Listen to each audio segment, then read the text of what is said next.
এই নামাজ এই নামাজ এই যাকাত এই হজ তোমার জন্য কল্যাণকর হবে না।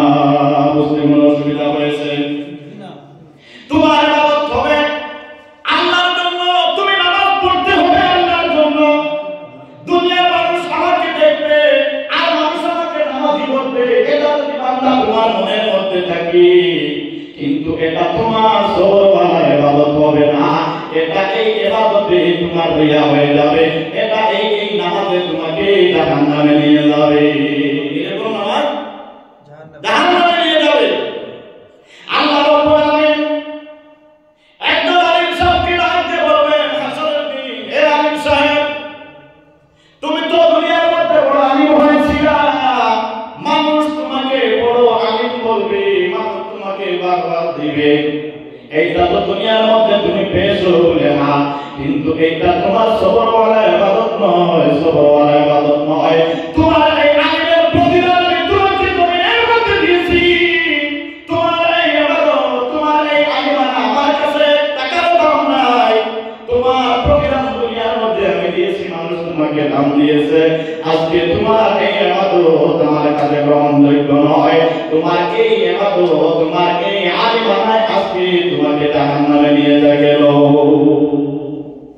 একজন কারি সাহেবকে ডাক দেবেন, কারি সাহেব আসো, এদিকে আসো, তুমি জমিনের মধ্যে বড় কারি সাহেব হয়েছিলা, লম্বা লম্বা করে কোরআনের আয়াত পড়বা, মানুষ তোমাকে বারবা দিবে, মানুষ তোমাকে টাকা দেবে, হায়ার করে নিয়ে যাবে, তোমার তো এইগুলা হয়েছে বলে তোমার এই ইবাদত, তোমার এই তিলাওয়াত আমার কাছে গ্রহণযোগ্য নয়, যাও তুমি জাহান্নামের মধ্যে চলে যাও।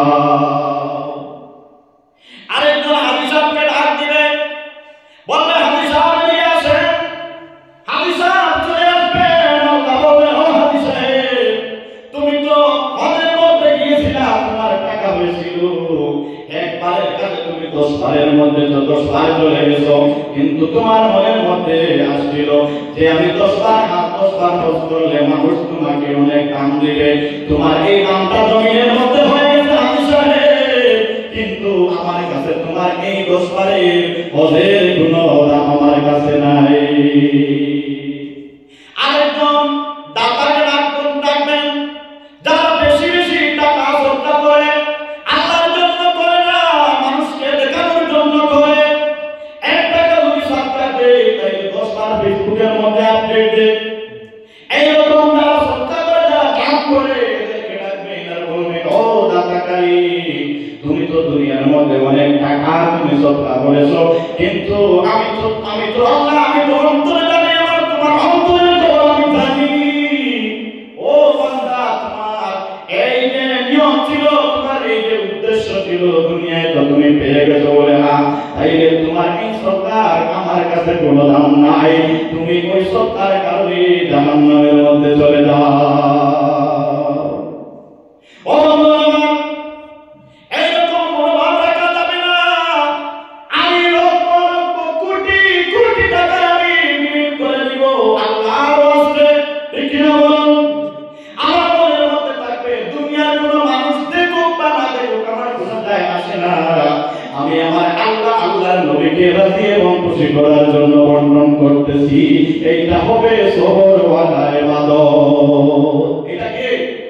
এইটা হবে সবরওয়ালা ইবাদত। অনেক কঠিন কথাগুলো সহজ করে বললাম, মানে আল্লাহ রাব্বুল আলামিন বলেন, এইরকম তোমরা যে রিয়া করবা, এই রিয়া থেকে তোমরা বের হয়ে যেতে হবে। মানে সবরওয়ালা ইবাদত, মানুষ দেখুক না দেখুক কোনো অসুবিধা নাই। 1 নম্বর চলে গেল। তাই এইরকম যদি ইবাদত হয়, তাইলে হবে আল্লাহর ইবাদত। 2 নম্বর হলো গুনাহ থেকে বাঁচার ক্ষেত্রে ইবাদত। গুনাহ থেকে কিভাবে বাঁচবেন? কিভাবে আমি গুনাহ থেকে বাঁচবো? সব সময় আমি জিহাদ করতে থাকবো। যেমন আমি একটা এক্সাম্পল দেই, বর্তমান সিচুয়েশনের মধ্যে বেশিরভাগ দেখা যায় যে যুবক ছেলেগুলা আছে, এমনকি কিছু মুরব্বী মানুষ আমি দেখেছি এটার মধ্যে লিপ্ত থাকে। রাস্তার মধ্যে কয়েকটা ছেলে বসে আছে, এই রাস্তা দিয়ে সুন্দর একটা মহিলা হেঁটে হেঁটে স্কুলে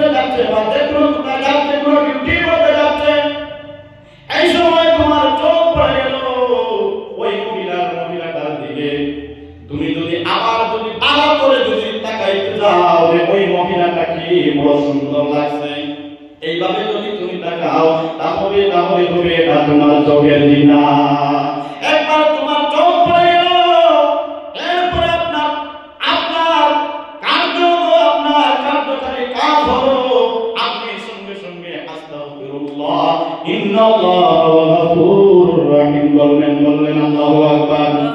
যে আল্লাহ আমার সামনে তো একজন বেঈমান ভিড় পড়ে গেছে, আল্লাহ হয়তো আমি শয়তানের পাল্লার মধ্যে পড়ে যেতে পারি, ওই মতো শয়তান থেকে আমাকে বাঁচাও। আল্লাহু আকবার। এইটা যদি না করে আপনি বুঝি চান যে ওইটা মেখা বুঝি তো দেখলাম না আর মেয়েটা একটু পিছন ধরে দেখি যে ওটা কেমন হইল, এরকম যদি হয় তাহলে এটা হবে তোমার চোখের জিনা। এটা হবে চোখের জিনা, হাতের জিনা আছে, পায়ের জিনা আছে, শারীরিক জিনা আছে। এই আমি সামান্য সূত্র একটা গুনার কথা বললাম। এইরকম গুনাহ থেকে যদি বান্দা বাঁচতে পারে তাহলে এটাও হবে এটা একটা সবর। বলেন আল্লাহু আকবার। এইরকম গুনাহ থেকে যদি বান্দা বাঁচতে পারে আল্লাহ রাব্বুল আলামিন বলেন তার জন্য জান্নাত। তার জন্য কি? তার জন্য হবে জান্নাত। ও বন্ধুরা আমার, ছোট্ট একজন সাহাবীর কথা আমি বলি। একদিন আল্লাহর নবী হযরত মুহাম্মদুর রাসূলুল্লাহ সাল্লাল্লাহু আলাইহি ওয়াসাল্লাম ওয়াজ করতেছেন আর বলতেছেন, ও আমার সাহাবীরা রে, ও আমার সাহাবীরা, একটা হলো হাতের জিনা, একটা হলো মুখের জিনা, একটা হলো পায়ের জিনা, একটা হলো শারীরিক জিনা। কোন বেগানা মহিলা যদি চোখের সামনে পড়ে যায় তাহলে এটা হবে চোখের জিনা। বলেছেন কে? আল্লাহ নবী বলেছেন। ওই সাহাবী শুনলেন যে চোখের সামনে যদি মহিলা পড়ে যায়, বেগানা মহিলা পড়ে যায়, চোখের জিনা হয়ে যায়। সাহাবী সব সুন্নাত আদায় করতেন, কিন্তু ওই সাহাবী এই দিন চিন্তা করলেন, আরে আল্লাহর নবী যখন বলেছেন তাইলে তো চোখের জিনা হয়ে যাবে, কিন্তু এরপরে আল্লাহর নবী বলেছেন এইরকম যদি তোমার চোখের সামনে পড়ে আবার যদি তুমি খেয়াল করে তাকাও তাহলে জিনা হবে। বুঝতে অসুবিধা হয়েছে? একবার পড়লে জিনা হয় না, এটা আমি পড়তে পারি, আবার যদি আপনি খেয়াল করে যদি তাকান তাহলে কি হয়? জিনা। কিন্তু ওই সাহাবী এইটার মধ্যে আমল করে ফেললেন। একদিন ওই সাহাবী মসজিদে নববীর মধ্যে চলে যাচ্ছেন নামাজের জন্য। ও বন্ধুরা আমার, আজকে তো বাথরুমগুলো হয়েছে পাকা, না হয় টিনের, এইভাবে কিনা, কিন্তু সেই সময় বাথরুমগুলো ছিল খেজুর পাতা। কিসে? খেজুর পাতার বাথরুম। একটা বাথরুমের মধ্যে একটা খ্রিস্টান নারী কিংবা ইহুদি নারী গোসল করতেছে, আর ওই সাহাবী রাস্তা দিয়ে যাচ্ছেন। এমন সময় বাতাস এসে ওই বাথরুমটা যে জামাটা যেগুলো ছিল, খেজুরের পাতাগুলো ছিল, সব সরিয়ে নিল। ওই সাহাবীর সামনে কোনো করে একটা মহিলা পড়ে গেছে। ওই উলঙ্গ মহিলা দেখে সাহাবী তো চিন্তায় পড়ে গেলেন, হারি আল্লাহ নবী কয়েকদিন আগে বললেন যে কোন মহিলা চোখের সামনে পড়ে তাহলে তো চোখের জিনা হয়ে যায়। আজকে এমন একটা মহিলা পড়লো যে এই মহিলাটা একদম উলঙ্গ, তাই তো আমার সবচেয়ে বড় জিনা হয়ে গেছে। ওই সাহাবী আরেকটা আয়াতের আমল করলেন।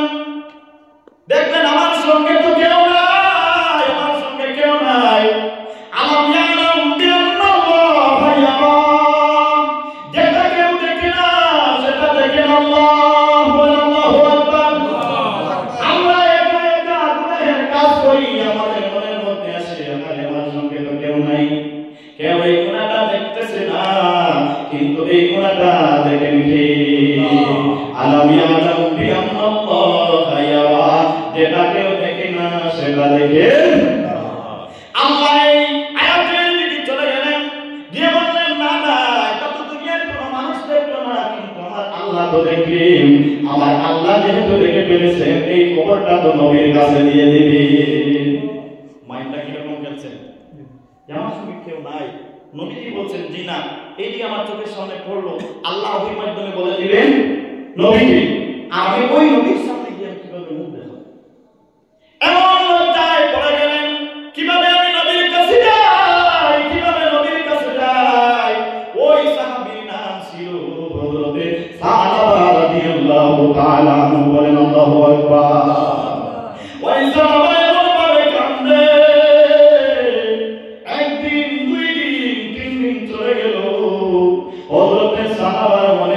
মধ্যে শান্তি নাই।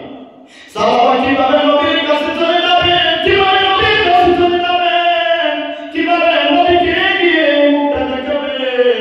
ও বন্ধুরা আমার, হযরত সাহাবা কাঁদতে কাঁদতে বাড়ি থেকে বের হয়ে গেলেন। আরে আমি তো মদিনায় যাচ্ছি না, নবীর কাছে যাচ্ছি না, ওটা যদি নবীজি আমাকে তালাশ করে করে বাড়ির মধ্যে চলে আসেন, তাহলে নবীজি তো আমাকে দেখে ফেলবে। এই চিন্তা হযরত সাহাবার মনের মধ্যে আসলো। হযরত সাহাবা বাড়ি থেকে কেঁদে কেঁদে বের হয়ে গেলেন, একটা পাহাড়ের মধ্যে চলে গেলেন। 4-5 দিন চলে গেল।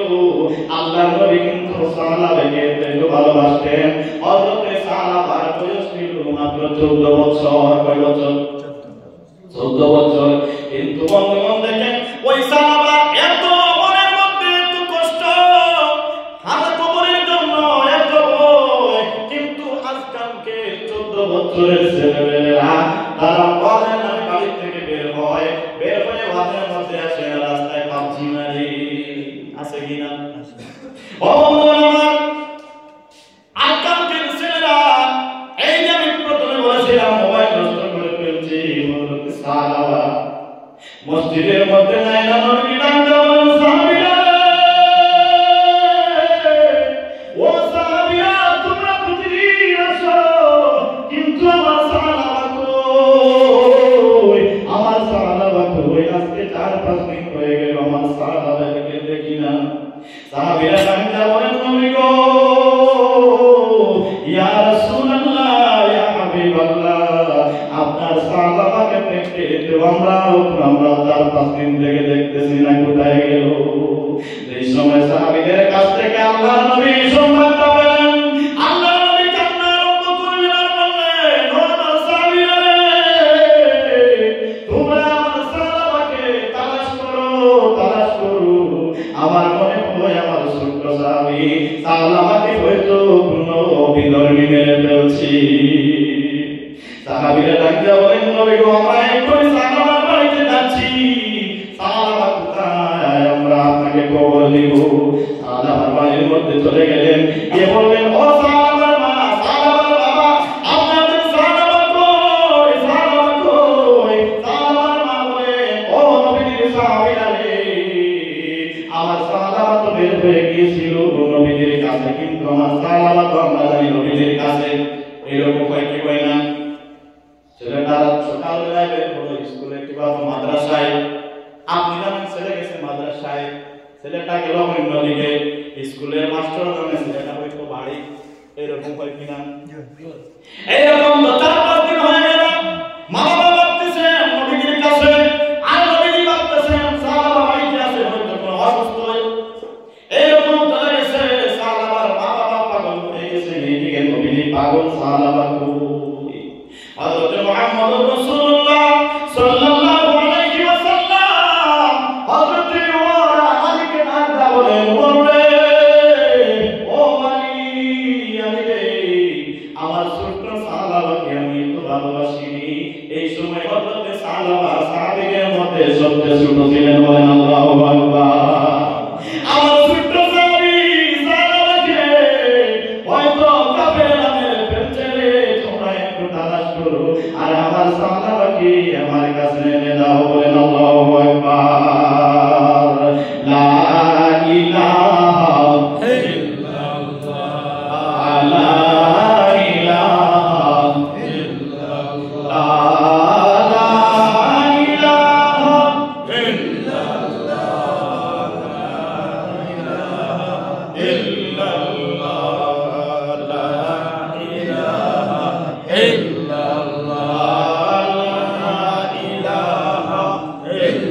ইল্লাল্লাহ, লা ইলাহা ইল্লাল্লাহ, লা ইলাহা ইল্লাল্লাহ, মুহাম্মাদুর রাসূলুল্লাহ সাল্লাল্লাহু